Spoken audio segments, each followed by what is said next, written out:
Hi, ma'am. So, Hello. ang hapot lang po is, yung ano po, if ngaya, mapasa ka ngaya king, ito, masubmit ka king ano sa teacher mo, and AI generated siya. Ang hapot ko lang if, pag yung teacher ba nagsabi if, chine-check niya if AI generated, lahat ba yun, mache-check niya? Wow. Okay, what's your name, dear? I'm Eliza Valladolid po, from Okay. St. Dominic. Thank you, Eliza. Very honest question. Palakpakan natin yung tanong na yun.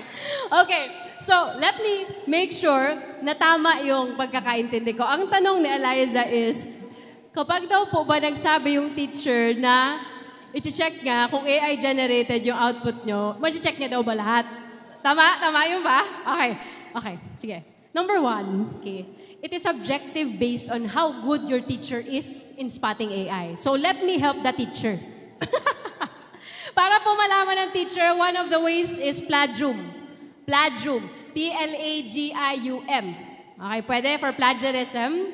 Meron pa pong iba, pero yung pinaka very effective is deepware. Deepware. May bayad kaso yon. So, malalaman mo doon kung AI-generated ang mga bagay. Now, ang tanong niya is kung malalaman ba ng teacher kung magagawa niya across the board. Ang answer ko sa totoo lang is I hope yes. I hope yes. Ano? So okay. Okay, to answer Eliza's question, I hope yes. Pero sa totoo lang po, baka hindi yun magawa ng teachers natin. So, I'd like to just expound on the question instead, if it's okay. You know, it's questions like these from Eliza that really call us to topics like this. Tama? Because it really, you know, it kind of pokes a lot on our integrity. But I love the fact that someone stood up and asked that very hard question. Kasi it's the truth. It's a question that we must address whether we like it or not. Now, for students, punta muna tayo sa students.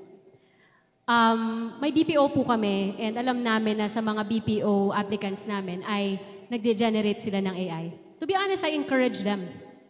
As long as kaya mong mapanindigan na totoo yung dinideclare mo. That's the difference eh. When you use AI to augment your intelligence, kagaya ng sinabi ko kanina, okay lang. Halimbawa, ang ganda ng idea mo pero ang pangit ng English mo. Tulong AI. Di good. Pero kung wala ka talagang idea, hinayaan mo yung AI mag-isip para sa'yo, di bad. Nag-make sense ba, guys? Now, when you use that in an academic way, meaning sinabmit mo siya sa teacher mo, nung una wala ka pang naiisip, nung nag-AI ka, nagkaisip ka bigla, tapos pinadefend sa'yo ng teacher mo, biglang, That does not only say a lot about how well you know the topic, more, it talks about how honest you are. Tama? And you don't want that question thrown at you. Not by your teacher, not by your parents, not by yourself. Tama?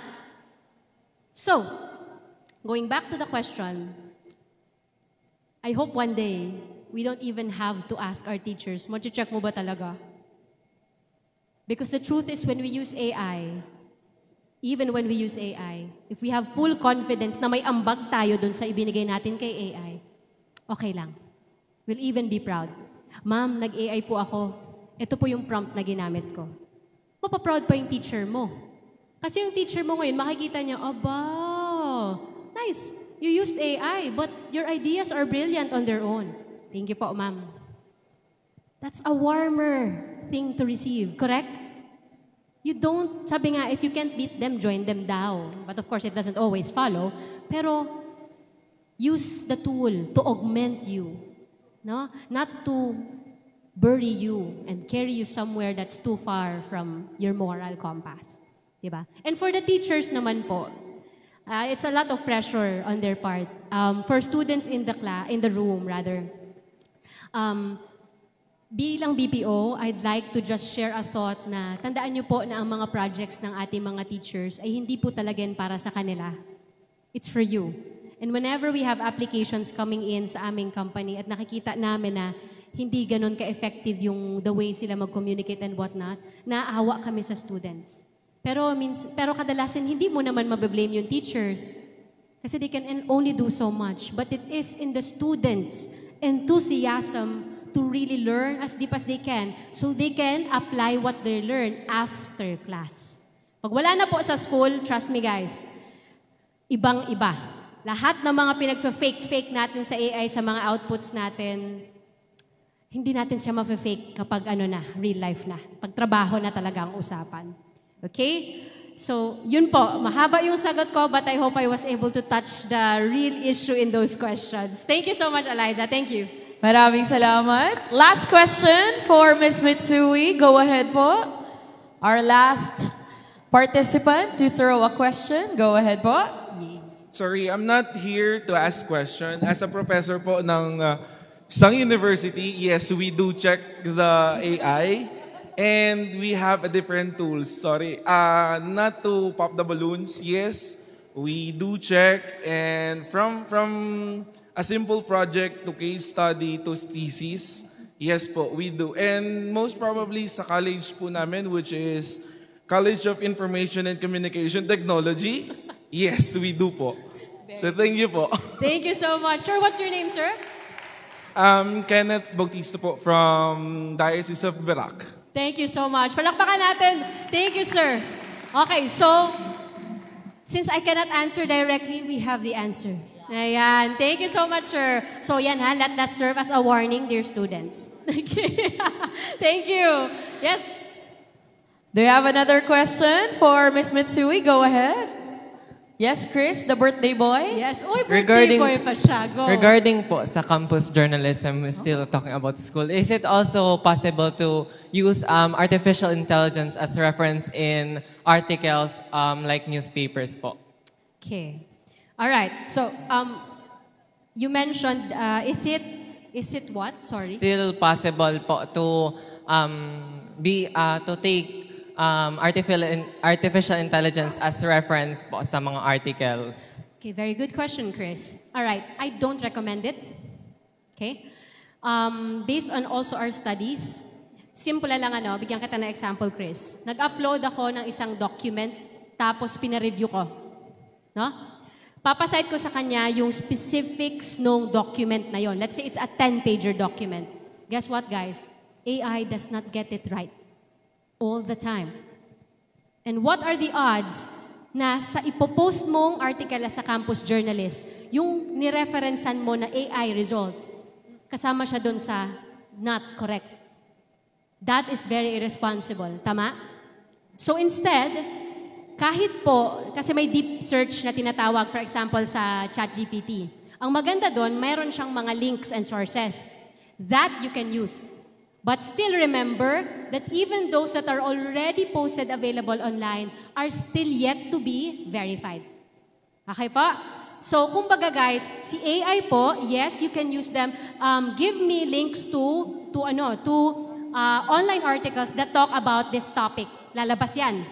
But after you get the links, you verify them still before you put them into your content. Okay? So I hope I answered the question. Thank you, Chris. All right, ladies and gentlemen, palakpakan po natin our last speaker for our Cath Talks. We have Ms. Sachi Mitsui Toriano Academia. Father Kevin, Father Bino, tawagin natin si Father to give our last token of appreciation to our wonderful speaker. Marami po ba tayong natutunan kay Ms. Mitsui? Thank you, Ms. Mitsui, for joining us, for gracing our event. Ayan, thank you, Father Kevin. Thank you, Again, to award our certificate of appreciation, Thank you so much. Father Kevin Fonacher. At sa muli po, palakpakan po natin, Ms. Sachi Mitsui Toriano Academia. Maraming salamat. Ladies and gentlemen, a big round of applause for all of our speakers. Palakpakan po natin silang lahat.